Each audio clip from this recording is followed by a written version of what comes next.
Taxes. We all hate to pay them, but in most instances, they are unavoidable.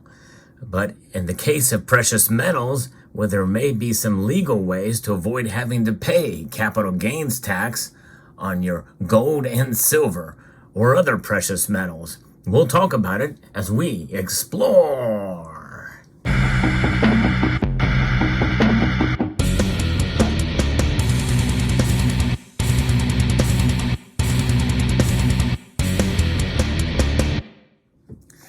When we buy our gold and silver, we do have to pay taxes in the states that we live in, depending on your laws of those states. But we also have to think about, what about the taxes you pay when you go to sell your precious metals? There's a lot of information surrounding this, and I would encourage you to really consult a professional, a tax professional on this. But there's some good guidelines that we can take into account here. And if you are somebody who knows about this particular subject, feel free to chime in the comment section below, because likely I may miss something. But in a general sense, according to investortimes.com, we're going to take a look and see what they say. And I'm going to throw in my 2 cents as well, as we take a look at how to avoid capital gains tax legally on gold and silver. We know that gold and silver has long been considered a safe haven against inflation, but as a result, many investors have turned to gold and silver to protect their wealth and diversify their portfolios. One drawback of investing in gold is a potential capital gains tax that may be incurred when selling the precious metal. But there are several strategies that can be employed to legally minimize or even avoid capital gains tax on gold and silver transactions. We'll look at some of the strategies and provide some answers to commonly asked questions about capital gains on gold and silver. The first thing is to hold on to your gold for more than a year. In many countries, including the United States, the long-term capital gains tax rate is typically lower than the short-term rate. By holding onto your gold and silver for more than a year before selling, you may be eligible for this lower tax rate. All the more reason to consider holding for the long term because of that capital gains. Number 2 is to utilize tax-deferred accounts. Consider investing in gold through a tax-deferred account, such as an individual retirement account, in other words, a precious metals IRA, which really is relatively a new concept, only about 10 or so years old in their current form here, or self-directed IRAs. By doing this, you can delay paying taxes on your gold gains until you withdraw the funds from your account, potentially allowing for more favorable tax treatment. Now, that's hit or miss depending on who's in charge and how they handle it and what the rates are at the time. It's somewhat of a gamble there. And by the way, I'm not necessarily the biggest fan of using precious metal IRAs, although I can kind of see some benefit. I've talked about it on this channel before. The third thing is to invest in gold ETFs or mining stocks. Now, this is something that I'm not the biggest fan of either, but investing in ETFs or these mining stocks can provide exposure to the precious metal without directly owning physical gold. These investments may be subject to different tax rules, potentially offering tax advantages over owning physical gold. So that could be, but you do pay gains on your stock profits as well. So I don't see how it's much different, but maybe it's a lower rate. Who knows? Number 4 is to offset gains with losses. If you have other investments that have experienced losses, you can potentially offset your gold gains with these losses, reducing your overall taxable income. But with all of this, that is assuming that you're keeping track of and saving receipts or some sort of proof of your purchase price and the price that you get when you go to sell your stocks and your precious metals. The 5th thing is to consider gifting or donating your gold. And gifting or donating your gold to a charity or loved one can provide a tax benefit.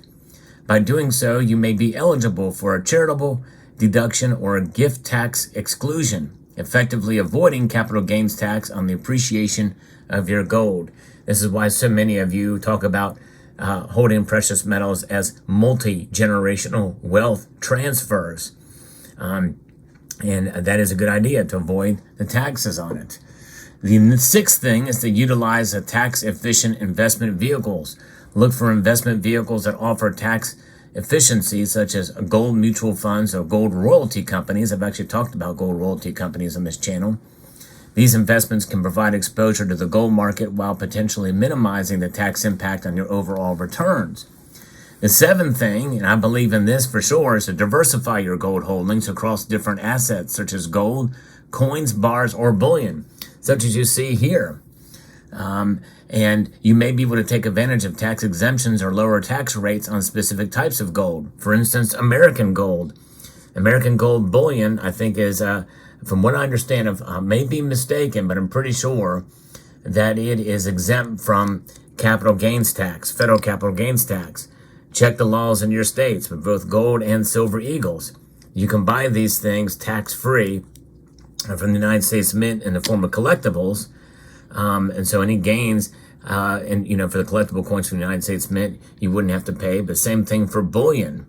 Even though you may pay taxes on them in your state, there really ought to be a nationwide law preventing the taxing on gold and silver on both ends, in my view, but we're not there yet. Another thing about diversification is things like numismatics. Numismatic coins like the St. Gaudens Gold Double Eagle is another thing that may be exempt, that will profit. You'll see it appreciate in value. It's an American coin, so know the law with regard to things like this. Will you have to pay capital gains on it? I'm not sure. Nonetheless, there is that. And keep in mind that foreign gold and foreign silver, they themselves would not be exempt by any stretch. So keep that in mind as well when you go to, if you need to sell. And by the way, there's another tip that's not mentioned here. And that is that, I think it's $10,000. It's the magic number. If you're selling more than $10,000, that's where you're going to have to fill out a form to appreciate those profits. So make sure it's less than that. So do I have to pay capital gains and tax when selling gold? In most countries, including the United States, tax is applicable when selling gold and silver, unless certain exemptions apply. And I think the $10,000 is that one of those exemptions. And there is short-term and long-term capital gains. We talked about that before in this particular piece here. And so, yes, a lot of different things is to consider. And I may not have covered all of the different options here. This thing does go through some sort of frequently asked questions here. And is it necessary to consult a tax advisor when investing in gold? Seeking professional advice from a tax advisor or an accountant who specializes in precious metals investments can help ensure you are taking full advantage of available tax strategies and exemptions. So yes, it is a good idea. And if any of you know of anybody who specializes in precious metals for taxation, let me know. Put it in the comment section down below. It's a subject that's not talked about a whole lot.